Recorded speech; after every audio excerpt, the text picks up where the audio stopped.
ಹುಬ್ಬಳ್ಳಿಯಲ್ಲಿ ಪ್ರತಿಭಟನೆ ಮಾಡಿದ ವಿಪಕ್ಷ ನಾಯಕ ಆರ್ ಸೆಕ್ಷನ್ 46 ಮಂದಿ ಮೇಲೆ ಎಫ್ಐಆರ್ ದಾಖಲು ಮಾಡಿದ್ದಾರೆ ಸರ್. ಇದು ಬಿಜೆಪಿ ಮೇಲೆ ಇವ್ರ ಕೇಸು ಎಷ್ಟು ಬೇಕಾದ್ರೂ ಕೇಸ್ ಹಾಕಲಿ.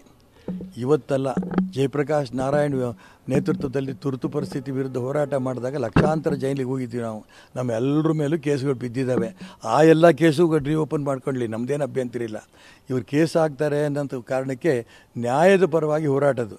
ಯಾಕೆಂತಂದರೆ ಆ ಶ್ರೀಕಾಂತ್ ಪೂಜಾರಿ ಪರವಾಗಿ ನ್ಯಾಯಬದ್ಧವಾಗಿ ಹೋರಾಟ ಮಾಡಲಿಲ್ಲ ಅಂದರೆ ಕೋರ್ಟಿಗೂ ಗೊತ್ತಾಗ್ತಿದ್ದಿದ್ದು ಹೇಗೆ? 16 ಕೇಸ್ ಹಾಕಿದ್ದೀವಿ ಅಂತ ಸುಳ್ಳು ಹೇಳಿ ಪಟ್ಟಿ ಕೊಡ್ತಾರೆ. ಅದರಲ್ಲಿ 15 ಕೇಸ್ ಇತ್ಯರ್ಥನೇ ಆಗೋಗಿದೆ. FIR ಕೇಸ್ ಕಾಪಿ ಇಲ್ಲ, ಅರ್ಜಿ ಹಾಕಿದ ಕಾಪಿ ಇಲ್ಲ. ತಕ್ಷಣ ಕೋರ್ಟ್ ಬಿಡುಗಡೆ ಮಾಡ್ತೀವಿ. ಇಡೀ ರಾಜ್ಯದಲ್ಲಿ ಆಗ್ತಿರೋಂಥ ಒಂದು ನ್ಯಾಯಬದ್ಧ ಹೋರಾಟಕ್ಕೆ ಜನ ಬೆಂಬಲ ಕೊಟ್ಟರು, ಕೋರ್ಟ್ ಬೆಂಬಲ ಕೊಡ್ತು, ಅವನಿಗೆ ಬೇಲ್ ಸಿಕ್ಕಿದೆ. ಇದೇ ಪ್ರಕಾರ ಇವತ್ತು ಬೆಳಗಾಂನಲ್ಲಿ ಆಗಿರೋಂಥ ಘಟನೆ ಬಗ್ಗೆನೂ ಕೂಡ ಸರ್ಕಾರ ತಕ್ಷಣ ಗಮನಿಸಬೇಕು, ಆ ಗೂಂಡಾಗಳನ್ನ ಅರೆಸ್ಟ್ ಮಾಡಬೇಕು. ಇದು ನನ್ನ ಒತ್ತಾಯ. ಹುಬ್ಬಳ್ಳಿಯಲ್ಲಿ ಪ್ರತಿಭಟನೆ ಮಾಡಿದ ವಿಪಕ್ಷ ನಾಯಕ ಆರ್ ಸೆಕ್ಷನ್ 46 ಮಂದಿ ಮೇಲೆ ಎಫ್ಐಆರ್ ದಾಖಲು ಮಾಡಿದ್ದಾರೆ ಸರ್. ಇದು ಬಿಜೆಪಿ ಮೇಲೆ ಇವ್ರ ಕೇಸು ಎಷ್ಟು ಬೇಕಾದ್ರೂ ಕೇಸ್ ಹಾಕಲಿ. ಇವತ್ತಲ್ಲ, ಜಯಪ್ರಕಾಶ್ ನಾರಾಯಣ್ ನೇತೃತ್ವದಲ್ಲಿ ತುರ್ತು ಪರಿಸ್ಥಿತಿ ವಿರುದ್ಧ ಹೋರಾಟ ಮಾಡಿದಾಗ ಲಕ್ಷಾಂತರ ಜೈಲಿಗೆ ಹೋಗಿದ್ದೀವಿ ನಾವು. ನಮ್ಮ ಎಲ್ಲರ ಮೇಲೂ ಕೇಸುಗಳು ಬಿದ್ದಿದ್ದಾವೆ.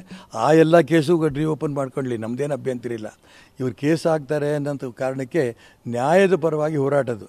ಯಾಕೆಂತಂದರೆ ಆ ಶ್ರೀಕಾಂತ್ ಪೂಜಾರಿ ಪರವಾಗಿ ನ್ಯಾಯಬದ್ಧವಾಗಿ ಹೋರಾಟ ಮಾಡಲಿಲ್ಲ ಅಂದರೆ ಕೋರ್ಟಿಗೂ ಗೊತ್ತಾಗ್ತಿದ್ದಿದ್ದು ಹೇಗೆ? 16 ಕೇಸ್ ಹಾಕಿದ್ದೀವಿ ಅಂತ ಸುಳ್ಳು ಹೇಳಿ ಪಟ್ಟಿ ಕೊಡ್ತಾರೆ. ಅದರಲ್ಲಿ 15 ಕೇಸ್ ಇತ್ಯರ್ಥನೇ ಆಗೋಗಿದೆ.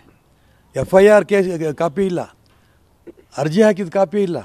ತಕ್ಷಣ ಕೋರ್ಟ್ ಬಿಡುಗಡೆ ಮಾಡ್ತೀವಿ. ಇಡೀ ರಾಜ್ಯದಲ್ಲಿ ಆಗ್ತಿರೋಂಥ ಒಂದು ನ್ಯಾಯಬದ್ಧ ಹೋರಾಟಕ್ಕೆ ಜನ ಬೆಂಬಲ ಕೊಟ್ಟರು, ಕೋರ್ಟ್ ಬೆಂಬಲ ಕೊಡ್ತು, ಅವನಿಗೆ ಬೇಲ್ ಸಿಕ್ಕಿದೆ.